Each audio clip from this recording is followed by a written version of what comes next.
Okay, पहा तर आपण काल फोर्स स्टडी केला होता आणि सध्या मी काही क्वेश्चन्स तुम्हाला विचारेन, त्यानंतर आपण पुढचा जो पार्ट आहे त्याला सुरुवात करू.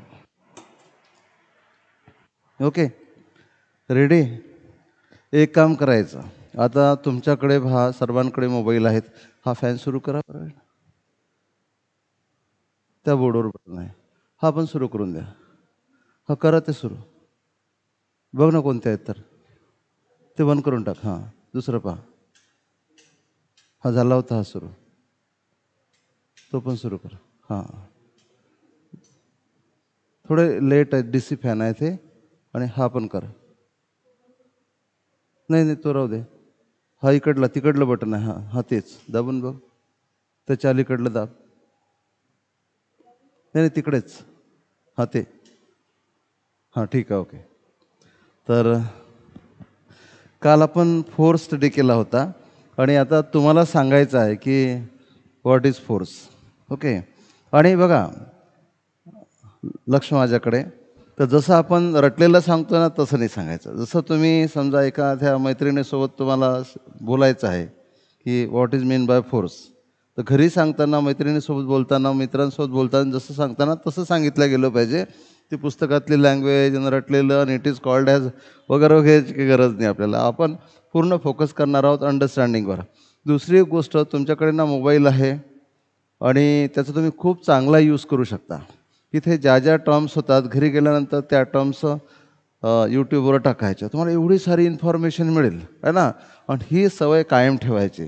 आता ते कोणाचे डान्स पाहणं, रील्स पाहणं, त्याच्यापेक्षा ते पहा थोडा एकदम लिमिटेड टाईममध्ये तुम्हाला इंटरेस्ट असेल तर. पण आपण जे शिकतो ना त्याला जर तुम्ही पाहायची सवय केली तर तुम्हाला खूप इंटरेस्ट येईल, खूप नॉलेजही तुमचं वाढेल है ना. आणि मोबाईलचा मिसयूज जास्त होतो असं सगळीकडे म्हणतात, तर यूज पण तुम्ही करायला शिकाल. तर आपल्याला स्टडी करायचं आहे what is mean by force. आपण तसं काल स्टडी केलेला आहे याला, फोर्सला. पण तुम्ही सांगा आता की बघा, मी कालही तुम्हाला सांगितलं 2 प्रकारच्या डेफिनेशन असतात. पहिल्या डेफिनेशनमधून फॉर्म फॉल्स डेफिनेशन, बरोबर, आपल्याला काय मिळते की ती क्वांटिटी काय आहे, what is the nature of that quantity. That definition is called qualitative definition. ती क्वांटिटी काय आहे ही सांगणारी डेफिनेशन क्वालिटेटिव्ह डेफिनेशन, बरोबर आहे. The definition which tells about the nature of the quantity is called qualitative definition. दुसरी आहे quantitative definition. Quantitative, लक्ष द्या बेटा, इकडे इकडे माझ्याकडे. क्वांटिटेटिव्ह म्हणजे क्वांटिटी, क्वांटिटी म्हणजे अमाऊंट. अमाऊंट आला तर ते कॅल्क्युलेट करायचं असतं.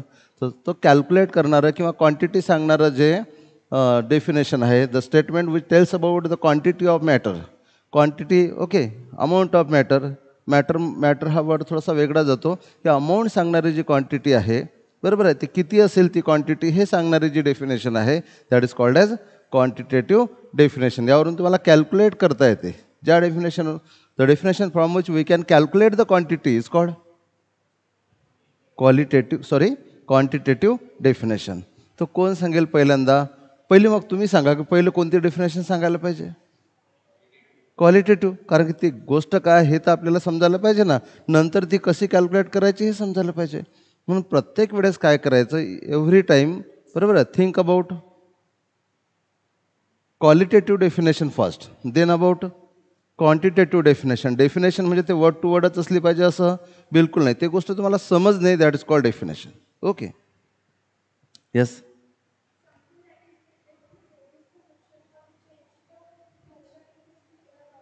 व्हेरी गुड, किती चांगलं सांगितलं पहा. एनिथिंग ऑर समथिंग, पहा त्यांनी काय म्हटलं, anything or something that produce the motion. जसं हा बॉल आहे, पण हा बॉल कसा आहे, रेस्ट आहे. फुटबॉल आहे, रेस्ट आहे.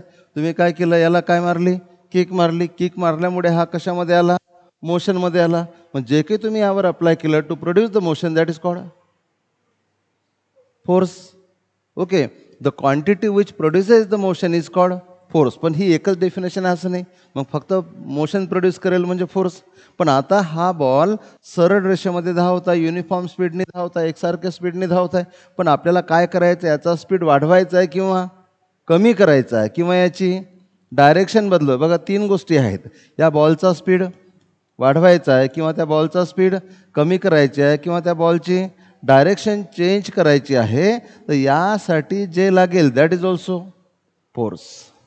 समजलं का? The quantity which produces the motion or the quantity which changes the uniform motion, it means which can increase the speed or decrease the speed or changes the direction or make the both, that quantity is called as force. है ना? आपण काय करतो 10th पर्यंत naturally फोर्सची definition learn करतो. समजलं का? आता फोर्समध्ये किती गोष्टी आहेत पहा. रेस्ट बॉडीला मोशनमध्ये आणण्यासाठी, अंडरस्टँड होत आहे? रेस्ट बॉडीला मोशनमध्ये आणण्यासाठी फक्त इथे एक लक्षात ठेवा, इथे जे मी बोलत आहे ते बोलत आहे मी युनिफॉर्म मोशनबद्दल. कशाबद्दल बोलत आहे?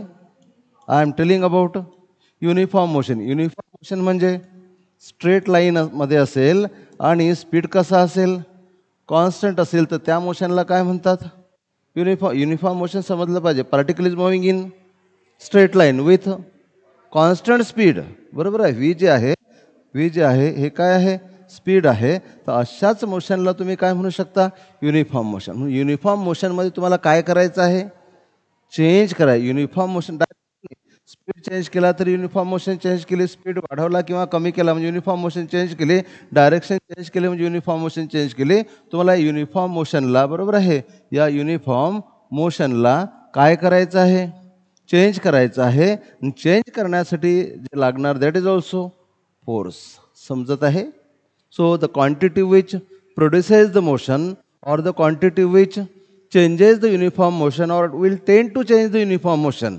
समजा तुम्ही फोर्स लावला, बरोबर आहे, पण त्यासाठी ना त्या गोष्टीला बदलण्यासाठी गरज होती समजा 100 न्यूटनची आणि तुम्ही फोर्स लावला 1 न्यूटन आणि त्यामुळे काही चेंज होत नाही आहे. मग हा फोर्स नाही आहे काय? म्हणून काय म्हणायचं की चेंज झालंच पाहिजे असं नाही. टेंड टू चेंज करण्याचा प्रयत्न केला. And the quantity which tend to change the speed, which tend to change the direction, it is also.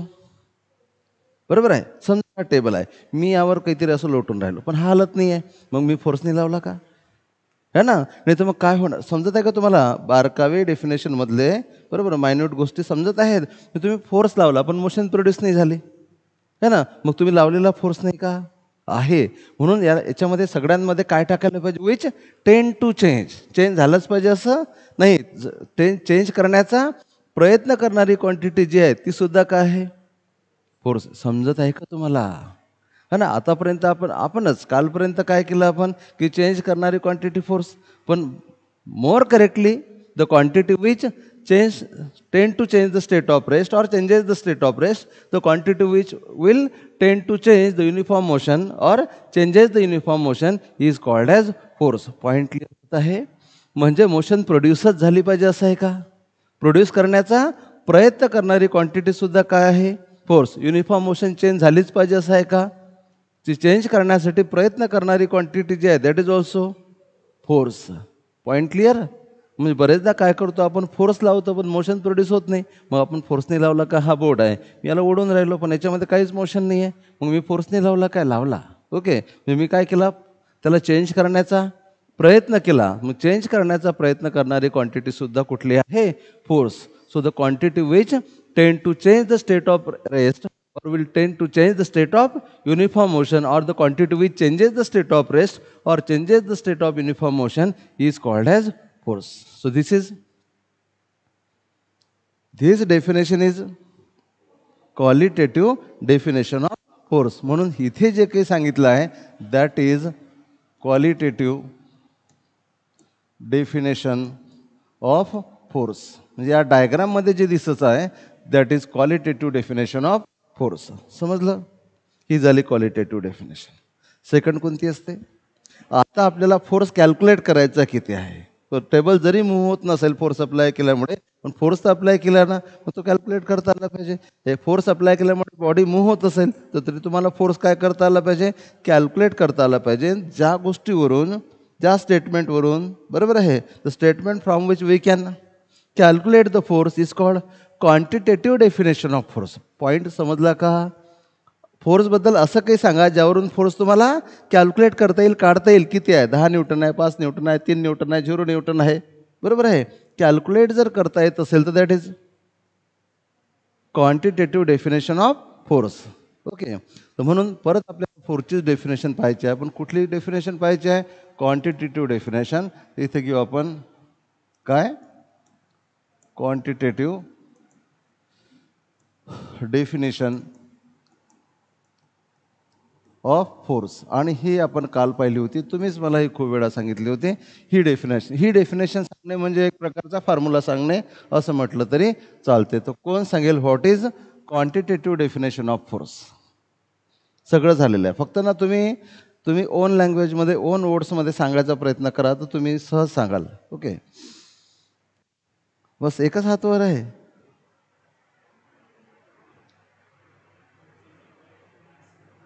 हां, एक सांगितलं यांनी की force equal to mass into acceleration, हे पण तेच आहे. आणखी कोण सांगेल? Yes, very good. तर यांनी इक्वल टू काय? Momentum upon time. माझं बोलणं समजलं पाहिजे बरं. D for change, P for momentum. So dp is change in momentum, dt is time. So change in momentum upon time is called as force. आता बघा काय होत आहे, याचं मिनिंग जे आहे ते वर्ड्समध्ये सांगायचं आहे. कोण सांगेल या स्टेटमेंटचं मिनिंग काय? मी तुम्हाला एक एक्झाम्पल देतो. समजा, लक्ष द्या, समजा मोमेंटम चेंज झाली, काय म्हणू आपण? बदललं काय? मोमेंटम चेंज झाली 10 न्यूटननी, ती चेंज होण्यासाठी टाईम लागला 2 सेकंड. तुम्ही जे काढलं 5, ते काय आहे? नाही, फोर्स तर आहेच, पण मोमेंटम कितीने चेंज झाली? Change in momentum is, sorry, change in newton नव्हतं लिहायला पाहिजे. So change in momentum is 10 unit and time required is 2 second. So what is 5? Change in momentum in 1 second. एका सेकंदात किती बदलली? 2 सेकंदात कितीने बदलली? 10ने. समजत आहे? मोमेंटम जर 2 सेकंदात 10ने बदलते, तर एका सेकंदात कितीने बदलली? 5ने. एका सेकंदात जेवढी मोमेंटम बदलली, दॅट इज कॉल्ड फोर्स. हेच तर याचं मिनिंग आहे, D P by D T. हे तेच केलं ना तुम्ही असं, बरोबर आहे? म्हणजेच काय मिळालं? 5. बघा, मी क्वेश्चन काय विचारला तर तरी तुम्हाला क्लिक नाही झालं. मी म्हटलं 5 काय आहे? 10/2. 10/2 म्हणजे तू सांगितलं तेच, D P by D T. म्हणजे फोर्स. म्हणजे फोर्स काय आहे? Change in momentum in 1 second. एका सेकंदमध्ये जेवढी मोमेंटम बदलेल, तर मोमेंटम विथ चेंजेस इन, हे बघा किती मोमेंटम बदलली? 10 काहीतरी असेल त्याचं युनिट. 10 इतकी मोमेंटम बदलायला टाईम किती लागला? 2 सेकंड. तर एका सेकंदात कितीने बदलेल?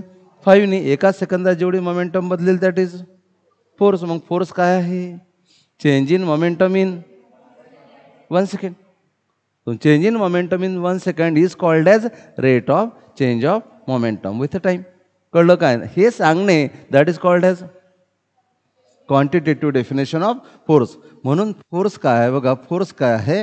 की फोर्स आहे, इट इज, काय आहे फोर्स?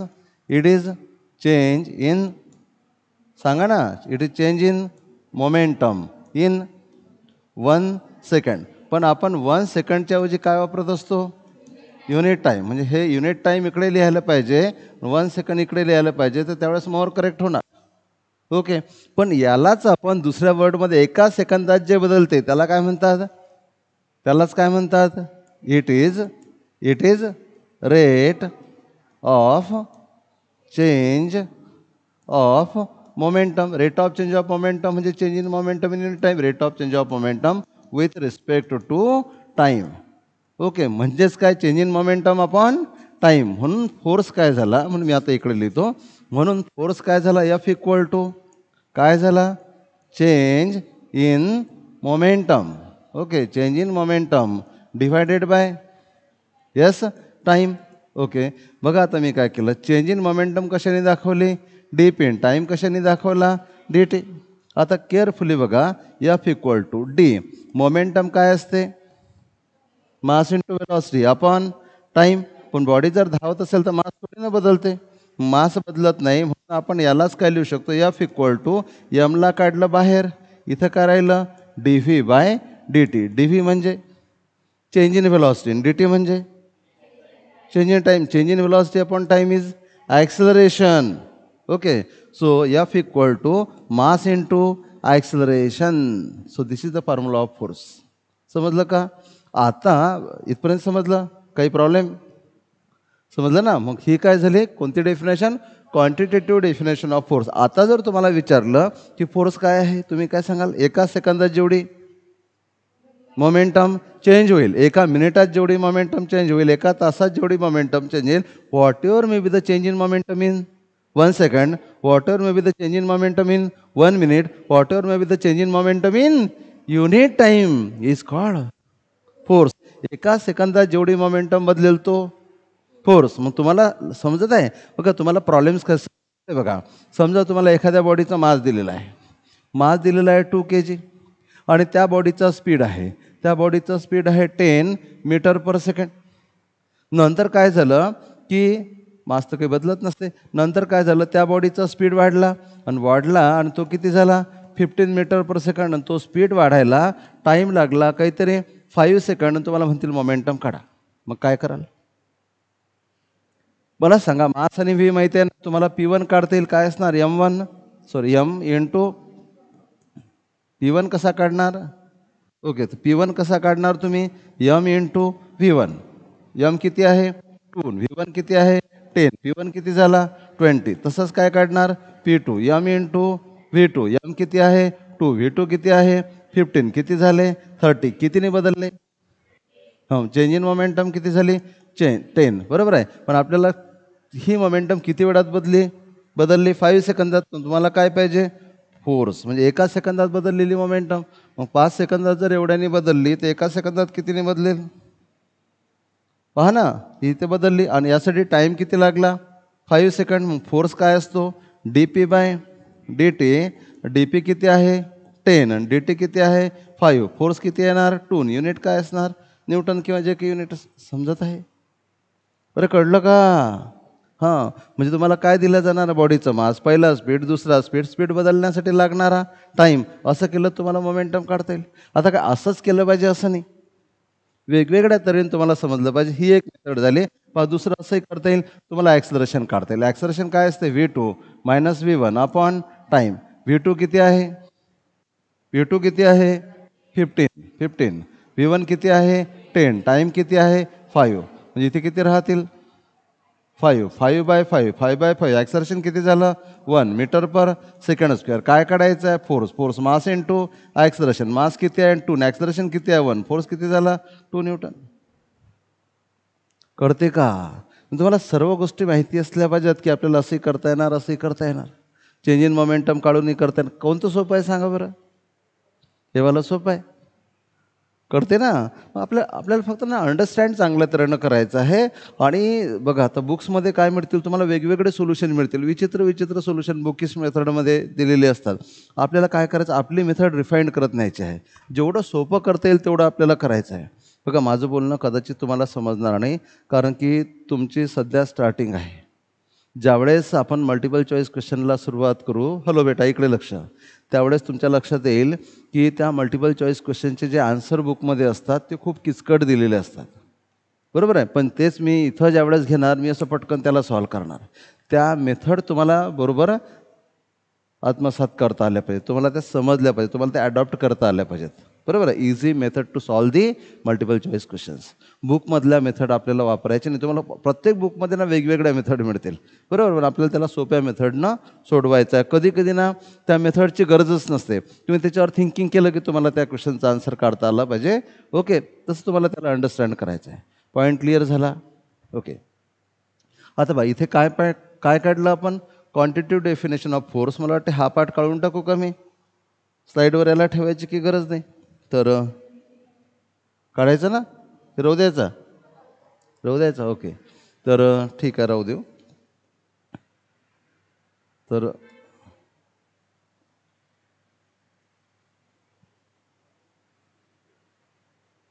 हे झालं फोर्स. आता पहा, आपण ना युनिटबद्दल बोलू. युनिट सगळ्यात महत्त्वाचा पार्ट आहे फिजिक्समधला. काय कुठल्याही सब्जेक्टमध्ये युनिट लिहिता आले पाहिजेत. पहा, तर आपल्याला युनिट ऑफ फोर्स काय स्टडी करायचं आहे? Units of force. फोर्सचे युनिट स्टडी करायचे आहे. कोण सांगेल काय फोर्सचं युनिट? न्यूटन किंवा डाईन. पण तुम्हाला त्या युनिटचा बेस समजला पाहिजे. आणि कुठलं युनिट कसं तयार करत असतात कोण सांगेल? आपण फॉर्म्युल्यावरून. कुठलं युनिट कशावरून तयार करत असतो आपण? फॉर्म्युल्यावरून. म्हणजे न्यूटन हे कशावरून तयार झालं असेल? फॉर्म्युल्यावरून. कोणतंही युनिट आपण करत असतो तयार. Every unit is prepared from its formula. बरोबर आहे. फॉर्म्युला माहीत असेल तर युनिटवर विचार करायची गरज आहे, तुम्हाला युनिट काढताच येणार. ओके, म्हणून आपण युनिट ऑफ फोर्स लिहिताना पहिलं काय लिहू आपण? फोर्सचा येस फॉर्म्युला लिहू. आणि फोर्सचा फॉर्म्युला आताच पाहिलं तुम्ही, F equal to mass into acceleration किंवा d P by D t लिहिला तरी चालेल, काही फरक पडणार नाही. आता बघा मी काय करतो, आता लिहायचं आहे मला युनिट. लक्ष द्या, यम काय आहे? वेअर.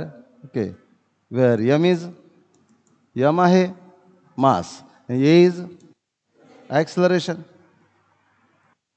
आणि हे तर तुम्हाला माहिती आहे. कोणाकोणाला माहिती आहे मासचं युनिट? मासचं unit kilogram.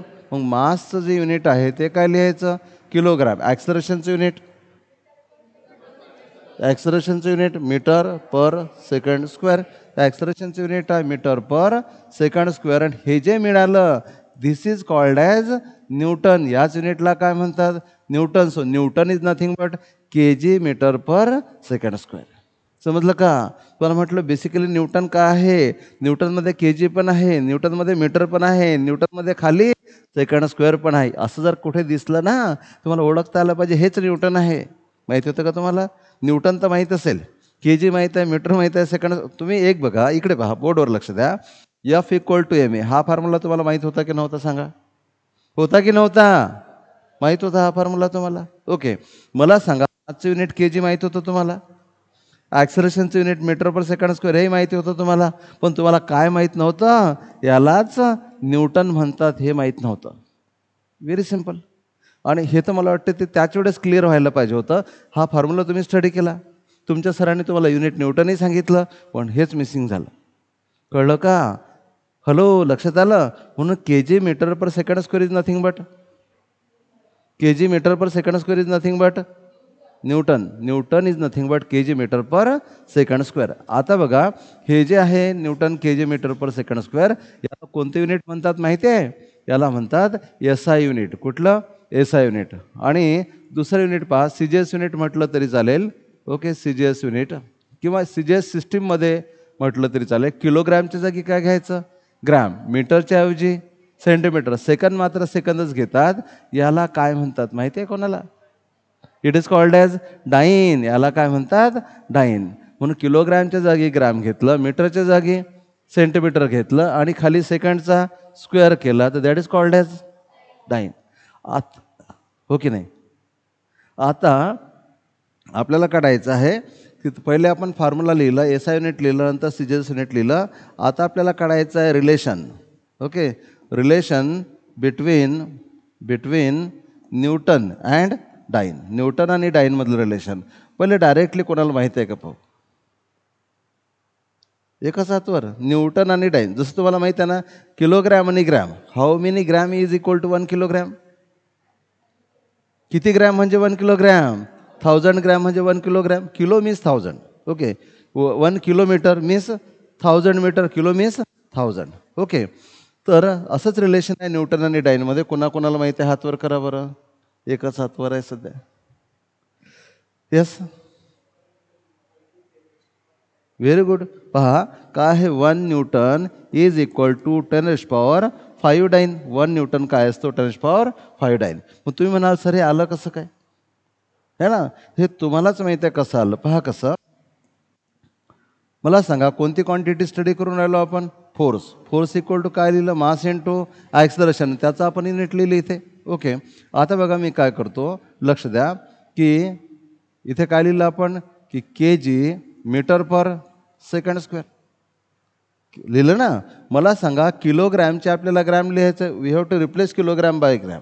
So how many gram is equal to 1, sorry, how many gram is equal to 1 kilogram? 1000 gram. मग जिथे किलोग्रॅम असेल तिथे काय लिहा? 1000 gram. How many centimetre is equal to 1 metre? 100 centimetre. जिथे मीटर आहे तिथे काय लिहा? 100 सेंटीमीटर. आणि सेकंड स्क्वेअर तसाच लिहा.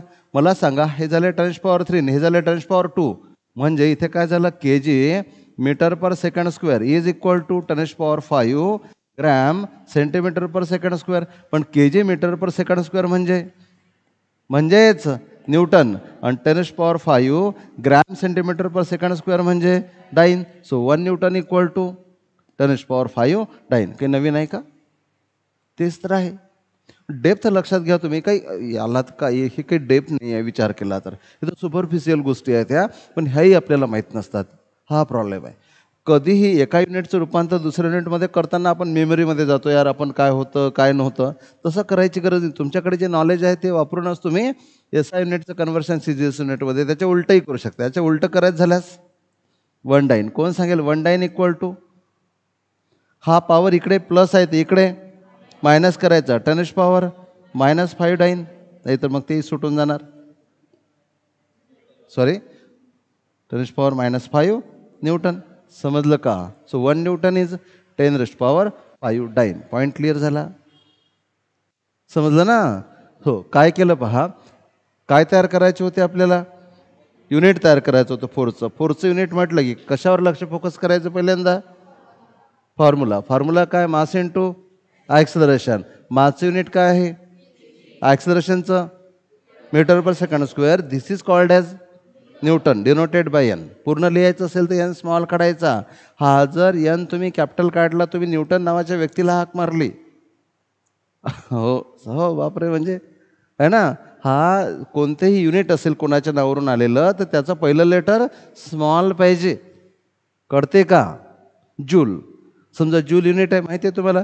जे स्मॉल काढला तर जूल युनिट, आणि जे जर कॅपिटल काढला तुम्ही त्या जूलला हाक मारली, जूलला संबोधित तुम्ही करून राहिले, त्याचा रेफरन्स तुम्ही देऊन राहिले. युनिट नाही सांगितलं तुम्ही. युनिट लिहिताना पूर्ण फॉर्ममध्ये लिहिताना पहिलं लेटर स्मॉल असलं तर ते युनिट असते, पहिलं लेटर कॅपिटल झालं तर नाम असते. समजलं का? पण पूर्ण फॉर्ममध्ये युनिट लिहिताना पहिलं लेटर काय पाहिजे? स्मॉलच पाहिजे, पण सिम्बॉल मात्र कॅपिटल असतो. बरोबर आहे? समजते का? आणि कोणतेही युनिट लिहिताना त्याचं इनिशियल लेटर जे आहे ते स्मॉलच असलं पाहिजे. हॅलो, काय म्हटलं? कोणतेही युनिट लिहिताना पहिलं लेटर स्मॉलच पाहिजे, पहिलं लेटर कधीच कॅपिटल असणार नाही. मीटर माहीत आहे, मीटर कोणाचं नाव नाही आहे, पण तरी पहिलं लेटर स्मॉलच पाहिजे. ओके, हे कुठलं युनिट झालं? SI unit. CGS युनिट काढताना करायचं काय? किलोग्रामच्या जागी ग्रॅम लिहायचे, मीटरच्या जागी सेंटीमीटर लिहायचं, सेकंद मात्र सेकंदच राहतात. या युनिटला काय म्हणतात? CGS unit. हे काय असते? डाईन. यांच्यामधलं रिलेशन काय आहे? 1 newton equal to 10⁵ dyne. So 1 newton is 10⁵ dyne. तुम्ही म्हणाला आता हे आलं कसं? बरोबर आहे, हे आलं कसं? त्याची नोट लक्षात ठेवा. युनिट काय होतं? KG metre per second square. Kilogram means 1000 gram, metre means 100 centimetre. हा सेकंड स्क्वेअर. तसाच this is 10⁻³ this is 10⁻². So 10⁻³ into 10⁻², 10⁻5. Okay.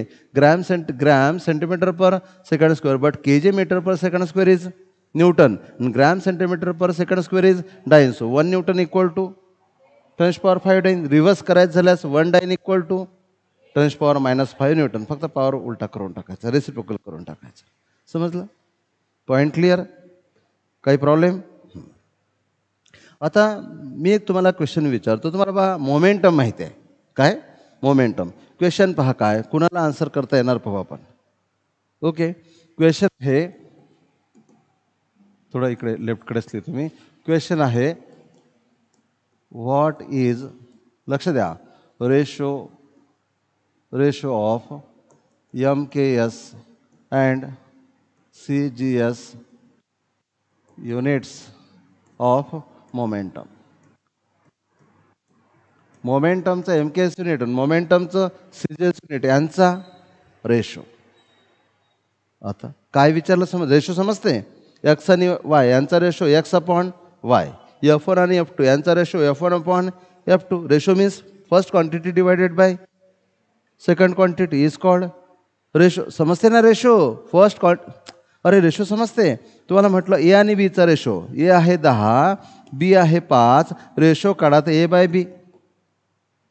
Ratio first quantity divided by second quantity is called as ratio. तुम्हाला कशाचा ratio काढायचा आहे?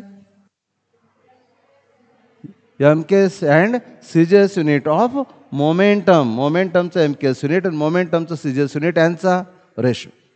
बघा, कुठल्याच मेमरीत जायचं नाही. जे formula is best thing to calculate unit. Okay, करता येईल का? पहा मी सांगतो एक प्रॉब्लेम. तर आन्सरमध्ये पहा, लक्ष द्या. तर कुठली क्वांटिटी आहे? क्वांटिटी कुठली आहे सांगा ना. कुठली क्वांटिटी आहे? मोमेंटम. मग मोमेंटमचा काय लिहायचा? फॉर्म्युला. मोमेंटमचा फॉर्म्युला काय? P = mv. आता याचं काय लिहायचं? MKS unit. MKS युनिट काय असणार? मासचं किलोग्रॅम, व्हेलॉसिटीचं मीटर पर सेकंड. नंतर याचं लिहायचं CGS युनिट. कसं लिहिणार? किलोग्रॅमच्या जागी ग्रॅम, मीटरच्या जागी सेंटीमीटर आणि सेकंड. या दोघांचा काय काढायचं आहे? रेशो. दोघांचा रेशो काढायचा आहे ना. मग बघा मी कसं करतो. आता या दोघांचा रेशो बघा कसा काढणार. पहिले काय लिहू आपण? MKS. कोणतं युनिट आहे? kg, metre per second. मला सांगा kg म्हणजे 1000 ग्रॅम, मीटर म्हणजे 100 सेंटीमीटर. हा सेकंड तसाच. म्हणजे काय झालं इथे? 1 kg metre per second equal to हे किती होतील? 10⁵ ग्रॅम सेंटीमीटर पर सेकंड. बरोबर आहे. आणि हे झालं SI युनिट आणि हे झालं CGS युनिट. बरोबर आहे. म्हणून इथे काय करणार? 1 kg मीटर पर सेकंड आणि ते खाली काय घ्यायचं? हे ग्रॅम सेंटीमीटर पर सेकंड. किती आलं? 10⁵. म्हणजे हे वरचं युनिट कोणतं आहे? वरचं युनिट कोणाचं? कुठलं युनिट आहे? MKS. बरोबर आहे. म्हणून इथेच तुम्ही काय लिहू शकता? याला काय लिहू शकता? MKS unit. आणि खाली काय आलं?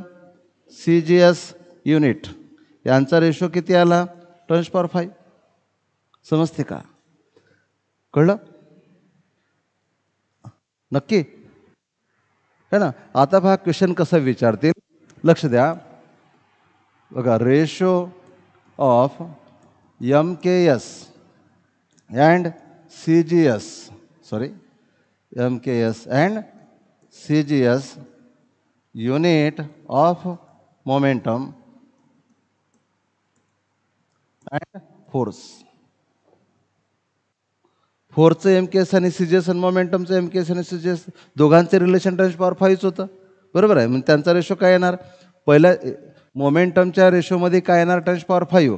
फोर्सच्या रेशोमध्ये काय येणार? 10⁵. 10⁵ काय होतील? कॅन्सल. राहील काय? 1. हे वरतं काय? कोणाचं युनिट आहे? मोमेंटमचं घ्या. त्यांचा रेशो किती आहे?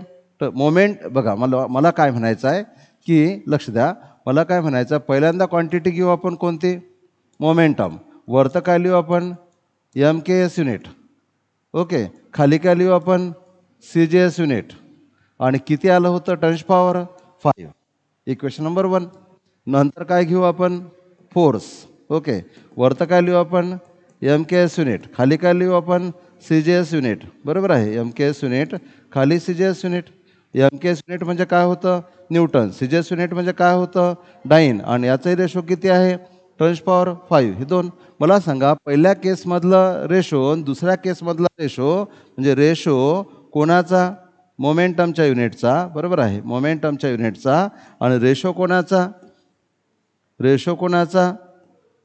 फोर्सच्या युनिटचा पण फोर्सच्या युनिटचा. बरोबर आहे. वरते कोणता? मोमेंटमच्या युनिटचा. तर हाही रेशो किती आहे वरचा? 10⁵. आणि खालचाही रेशो किती आहे? 10⁵. तर हा किती येणार? 1. कसं तर क्वेश्चन ऐकलंही नसेल तुम्ही. कशाचा रेशो काढायचा आहे? रेशोचा रेशो. पहिले रेशो कोणाचा? MKS युनिट ऑफ फोर्स आणि MKS युनिट ऑफ मोमेंटम. नंतर रेशो कोणाचा? सॉरी, पहिले रेशो कोणाचा? MKS unit of momentum, MKS unit of CGS unit of momentum. नंतर रेशो कोणाचा? MKS unit of force, CGS unit of force. हाही ratio किती आला? 10⁵. दुसराही रेशो किती आला? त्या रेशोचा रेशो. पहिली क्वांटिटी तेवढीच, दुसरी क्वांटिटी तेवढीच. तर रेशो किती येणार? 1. रेशो 1 केव्हा असतो? जेव्हा दोन्ही क्वांटिटी सेम असतात. कळलं का? है ना. तर असंही तुम्हाला विचारलं जाऊ शकतं. काही पण विचारलं जाऊ शकते. आपल्याला प्रत्येक गोष्टीवर विचार करता आला पाहिजे. हे समजलं का सांगा. काय? MKS युनिट आणि CGS युनिट कोणाचं? मोमेंटमचं. त्यांचा रेशो 10⁵. MKS युनिट आणि CGS युनिट कोणाचं? फोर्सचं. त्यांचा रेशो 10⁵. तुम्हाला म्हणतील की कोणते असे युनिट्स आहेत की ज्यांचा MKS आणि CGSचा रेशो सेम असतो? कोणते असे युनिट्स आहेत, कोणत्या अशा क्वांटिटी आहेत, बघा कोणत्या, लक्ष द्या इकडे, कोणत्या अशा क्वांटिटीज आहेत ज्या क्वांटिटीच्या एम के आणि सी जी एस युनिटचा रेशो सेम आहे. तर पहिली क्वांटिटी आहे मोमेंटम, दुसरी क्वांटिटी आहे फोर्स. मोमेंटमचं एम के एस आणि सी जी एसचं युनिट, फोर्सचं एम के एस आणि सी जी एसचं युनिट यांचं रिलेशन कसं आहे, सेम आहे. कसाही क्वेश्चन विचारला तुम्हाला क्वेश्चन समजला पाहिजे. पॉईंट क्लिअर झाला का? क्लिअर झाला का पॉईंट? आपण काय काय काढलं या पॉईंटमध्ये? आपण रिलेशन काढलं. कशामधलं रिलेशन काढलं? एम के एस युनिट आणि सी जी एस युनिट. कोणाचं? मोमेंटमचं आणि फोर्सचं. आणि रिलेशन काय? 10⁵. मोमेंटमचं एम के एस आणि मोमेंटमचं सी जी एस इथेही 10⁵, आणि फोर्सचं एम के एस आणि फोर्सचं सी जी एस तिथेही 10⁵ येतो. कळलं का? पण आता ना जास्त किचकट आणि वर्ड्समध्ये घुमवण्यात तुम्हाला काही जास्त अर्थ नाही. तुम्हाला फक्त हे समजलं पाहिजे रिलेशन कसे आले. समजलं? मग कोणत्याही 2 युनिटमधलं तुम्हाला रिलेशन काढता आलं पाहिजे. जसं आपण किलोमीटर पर आवर आणि मीटर पर सेकंडमधलं रिलेशन काढलं ना, तसंच तुम्हाला कोणत्याही 2 युनिटमधलं रिलेशन काढता आलं पाहिजे. ॲक्सलरेशनच्या युनिटमधलं रिलेशन काढता येणार का? पहा, लक्ष द्या मी काय म्हणत आहे. रिलेशन बिटवीन, पहा लक्ष द्या, रिलेशन बिटवीन काय? M K S and C G S units of acceleration. Question समजत आहे का?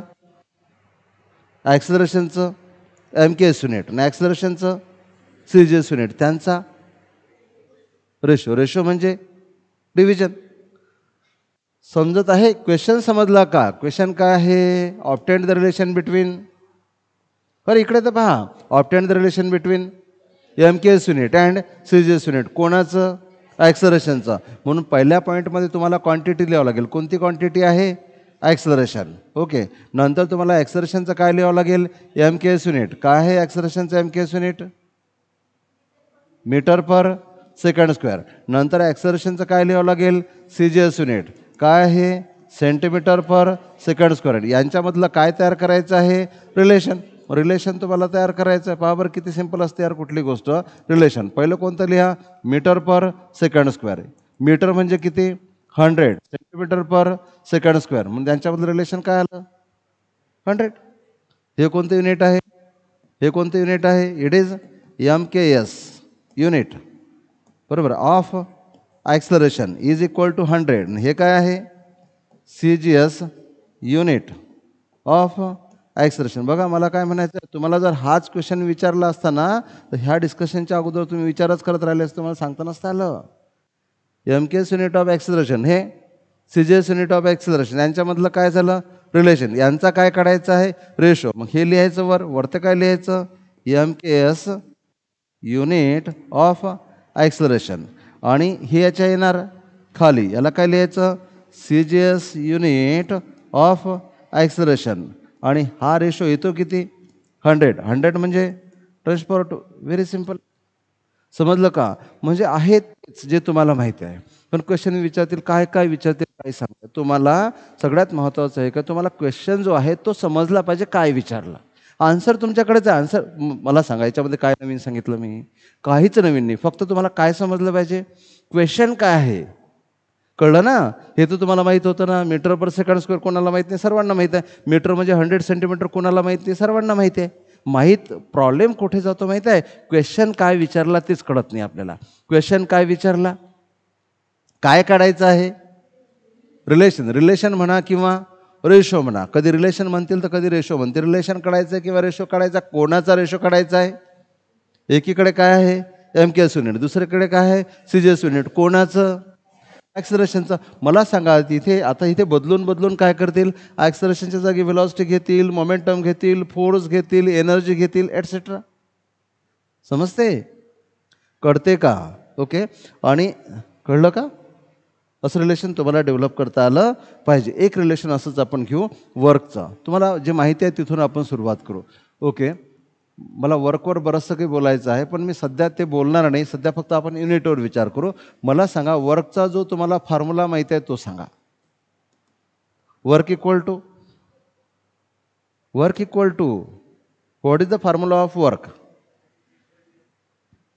Yes, F equal to work म्हणजे फोर्स नाही, वर्क वर्क अलग आहे. What is the formula of work? कोणालाच माहीत नाही वर्कचा फॉर्म्युला. यस, नाही वर्क, मी वर्कच तर विचारून राहिलो, तू वर्क अपॉन टाईम सांगून राहिला. वर्कचा formula, what is the formula of work? Yes, force into displacement. Work is force into displacement. माहिती आहे की नाही आहे? कठीण काम आहे. पहा, लक्ष द्या, मी सांगतो म्हणून लक्षात द्या. आता वर्क इक्वल टू काय असते? Force multiplied by displacement. पहा, मी तुम्हाला एक गोष्ट सांगतो इथे, पहा किती बेकार गोष्ट आहे. आपल्याला वर्कचा, तुम्ही असो कोणी असो, बरोबर आहे, इथे थांबू, नांदेडला जाऊ, कोट्याला जाऊ, अनेक जण असे आहेत त्यांना वर्कचा फॉर्म्युला माहीत नाही. पण त्यांना विचारा तुम्ही की तुम्हाला जेई करायचं आहे की एमएसटी सीटी करायचं आहे. इतकं विचित्र काम आहे. ते म्हणते नाही आम्हाला जेई करायचं आहे. आणि त्याला म्हटलं मी बऱ्याच M S T C T, M S T C T नाही, हां काय करायचं आहे? जेई करायचं आहे. जेई म्हणजे बा मस्त एकदम खास आहे ना. M S T C T म्हणजे काहीतरी बेकार. तुम्ही सांगा, आपली सुरुवात आहे. माझ्या मुलाला माहिती आहे, तो 5वीत आहे. काल त्याने एक व्हिडिओ तयार केला, मला तर माहिती नाही, मी ते सेटिंग करत होतो, कालचे आवाज काही बरोबर नव्हते, आणि तो इथे आला आणि घरून आला इकडे खेळायला. तर माझं सेटिंग झालं, मला त्याचं थोडं टीस करणं चालू होतं, मला मला लावून पाहायचं आहे, मला लावून पाहायचं आहे. मग त्याने लावून पाहिलं आणि तिकडलं त्यानेच रेकॉर्डिंग ऑन केलं, त्यानेच ते गुगलवरचे इथे पिक्चर आणले आणि ते केलं. मला म्हणे आता हे कॉपी करून द्या पेनड्राईव्हमध्ये. ते पेनड्राईव्हमध्ये कॉपी केलं आणि त्याचं ते त्याच्या नावाने एक अकाउंट काढलेलं आहे जीमेल, त्याने त्याच्यावर ते अपलोड केलं. काल पाठवलं मी तुम्हाला, पाहिले असेल तुम्ही. स्वतःहूनच केलं त्याने ते सगळं. त्यालासुद्धा वर्क म्हणजे फोर्स इंटू डिस्प्लेसमेंट माहिती आहे ना. आणि तुम्ही विचार करा की आपली इच्छा कशी आहे, आपल्याला MBBS व्हायचं आहे का नाही, आपल्याला IIT करायचं आहे, IIT, बरोबर आहे. नाही आम्हाला ना स्टेटमधल्या कॉलेजला ॲडमिशन नाही पाहिजे, आम्हाला IIT करायचं आहे. आम्हाला ना MST-CET करायचं, MST-CETमध्ये कमी लेवलचे क्वेश्चन, आम्हाला ना JEE करायचं, JEEमध्ये मस्त हार्ड लेवलचे क्वेश्चन असतात. आणि आम्हाला फोर्स म्हणजे काय माहीत नाही, आम्हाला वर्क म्हणजे काय माहीत नाही, आम्हाला मोमेंटम म्हणजे काय माहीत नाही. आम्हाला जर म्हटलं रेशो ऑफ रिलेशन्स, बापा रेशो ऑफ रिलेशन्स, ओके, काही काही जणांना रेशोच माहीत नाही काय आहे. एक क्वांटिटीवर आणि दुसरी क्वांटिटी खाली, दर division is called ratio. Ratio कोणाचा? युनिटचा. वरते कोणाचे? कोणतं युनिट? MKS. खाली कोणतं युनिट? CGS. त्याला उलटही करू शकता. आता काय होलं, मी करून दिलं सरळ आणि एक्झाममध्ये विचारतील उलटं आणि तुम्ही सरळ लिहून याल तिथे. मी जे रिलेशन काढून दिले ना, त्याच्यामध्ये वरतं कोणतं युनिट आहे? MKS. खाली कोणतं युनिट आहे? CGS. बरोबर आहे. एक्झाममध्ये विचारतील पहिले CGS आणि नंतर MKS. तुम्ही ते हेच शिकवलं, तुम्ही ते चिपकून याल तिथे, झाला गडबड. म्हणून क्वेश्चन खूप चांगल्या तऱ्हेने वाचा. आता तुम्हाला ते रट्टाफिकेशन सोडून द्यायचं आहे, समजलं? बरं असू द्या, मी तुम्हाला नाही म्हणत आहे, सर्वांचीच कंडिशन अशी आहे. पण जेई काही करू नका. जेईच्या भरोश्यावर फक्त 10% ॲडमिशन होणार आहेत आणि मॅक्सिमम विद्यार्थी कुठेही जाऊत, ज्यावेळेस ॲडमिशनची वेळ येते ना, ते ॲडमिशन घेतात. त्यांच्या 1000 विद्यार्थ्यांमधले 900-950 विद्यार्थी MST-CETच्या बेसिसवर ॲडमिशन घेतात, 1000मधले. आणि 50 विद्यार्थी जे आहे, जे IITची प्रिपरेशन करून राहिले होते, पण त्यांचा IITला नंबर नाही लागला, त्या जागा घेऊन घेतात. तुमच्यासाठी काय राहिलं? कशाला तुम्ही CETला नावं ठेवता?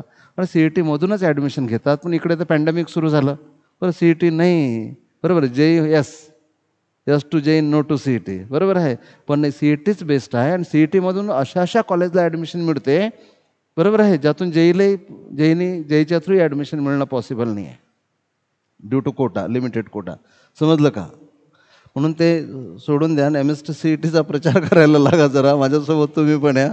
मी एकटा सांगून परेशान झालो, पण लोकांना समजतच नाही. ओके, अकोल्याला जे गेले ना, त्यांना तर काहीच माहीत नाही कोटा बिटा काय, आणि ते लोक सांगतही नाहीत, कोणीच सांगत नाही, चुपचाप. त्यांना असं वाटते तालुका लेवलला ना MST-CET, पण जिल्हा लेवलला JEE, त्याच्यावरती गेले तर आणखी IIT, बरोबर. असं काही नाही आहे, तुम्ही कुठेही करू शकता.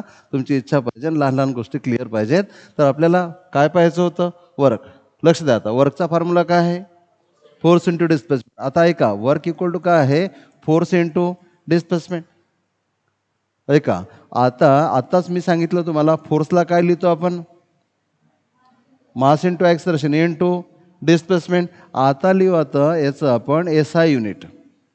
मला सांगा मासचं unit, what is the unit of mass? K G. What is the unit of acceleration? Metre per second square. What is the unit of displacement? Displacement कशामध्ये मोजाल? डिस्प्लेसमेंट मीटरमध्ये मोजाल. What is the unit? बरोबर आहे ना, displacement म्हणजे distance एक प्रकारचं. What is the unit? Distance डिस्प्लेसमेंटमध्ये फरक असतो. What is the unit of displacement? Metre. म्हणजे हे एंटायर युनिट काय तयार झालं? के जी metre square per second square. आणि यालाच म्हणतात जूल. काय म्हणतात याला? जूल. आता एस आय युनिटच्या जागी काय लिहायचं आहे? CGS unit. सीजीएस युनिट लिहिताना बघा काय कराल? मीटरच्या जागी काय करा? किलोग्रॅमच्या जागी काय कराल? ग्रॅम. मीटर बरोबर आहे. इथं काय कराल? सेंटीमीटर. आणि त्याचा स्क्वेअर. आणि खाली सेकंड स्क्वेअर. आणि यालाच म्हणतात अर्ग. समजलं? पहा, लक्ष द्या. वर्क म्हणजे काय? Force into displacement. Force into displacement, F into S. तसं डिटेलमध्ये खूप काही सांगता येते त्याच्यावर. हे झालं वर्क. फोर्स इकडे बघा, इकडे नीट लक्ष. इतकं लक्ष द्यायचं की वर्गातली गोष्ट विसरलं नाही पाहिजे आपण घरी गेल्यावर. वही पाहायचं काम नाही पडलं पाहिजे.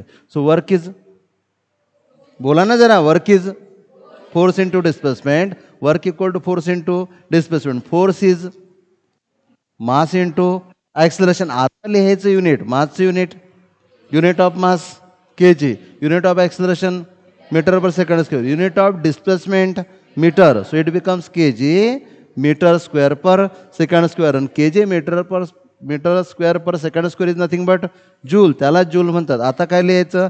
सीजीएस. किलोग्रॅमच्या जागी ग्रॅम, मीटर स्क्वेअरच्या जागी सेंटीमीटर स्क्वेअर, सेकंड स्क्वेअर तसेच. यालाच काय म्हणतात? अर्क. समजलं? आता यांच्यामधलं घ्यायचं आहे आपल्याला रिलेशन. यांच्यामधलं रिलेशन घ्यायचं आहे. जमेल का आता? ओके, हा जमेल. त्या या दोन युनिटमधलं रिलेशन. कशामधलं रिलेशन? रिलेशन बरोबर आहे. बिटवीन कशामधलं? Between yes joule and erg. Joule आणि अर्गमधलं रिलेशन. पहा, लक्ष द्या. तर कशाचं युनिट होतं? कशाचं युनिट होतं? वर्कचा. Work equal to force into displacement. Force equal to mass into acceleration. Displacement तसंच. ओके, आता काय लिहायचं आहे? S I unit. पहा मी काय लिहितो? S I unit. मासचं युनिट के जी, ॲक्सलरेशनचं मीटर पर सेकंड स्क्वेअर, आणि डिस्प्लेसमेंटचं मीटर. याचा केला स्क्वेअर, है ना. आता बघा मी काय करतो. किलोग्रॅम म्हणजे किती? 1000 ग्रॅम. ओके, इंटू मीटर म्हणजे किती? 100 सेंटीमीटर. आणि त्याचा स्क्वेअर अपॉन सेकंड स्क्वेअर. म्हणजेच काय मिळते बघा? 1 K G metre square per second square equal to, इथे किती झाले? 10 क्यूब. हे टन्स पॉवर 2 त्याचा स्क्वेअर टन्स पॉवर 4. समजते ना? 100 म्हणजे टन्स पॉवर 2 त्याचा स्क्वेअर टन्स पॉवर 4. इथे काय राहतील? ग्रॅम. इथे centimetre square per second square. आणि यालाच काय म्हणतात? याला काय म्हणतात? जूल. हे आहे जूल. हे किती झाले? Tens power 7. यालाच काय म्हणतात? अर्ग. सो 1 जूल इक्वल टू 10⁻⁷ अर्ग. किती सोपं असते काढणं. समजलं का? Yes or no? हां, असं तुम्हाला काढता आलं पाहिजे. कोणीतरी पटकन जाऊन ते रेकॉर्डिंग बंद करा. संडे जा तुम्हीच. रेकॉर्डिंगवर क्लिक करा म्हणजे ते बंद होऊन जाते, नाही का? तर मला असं वाटतं की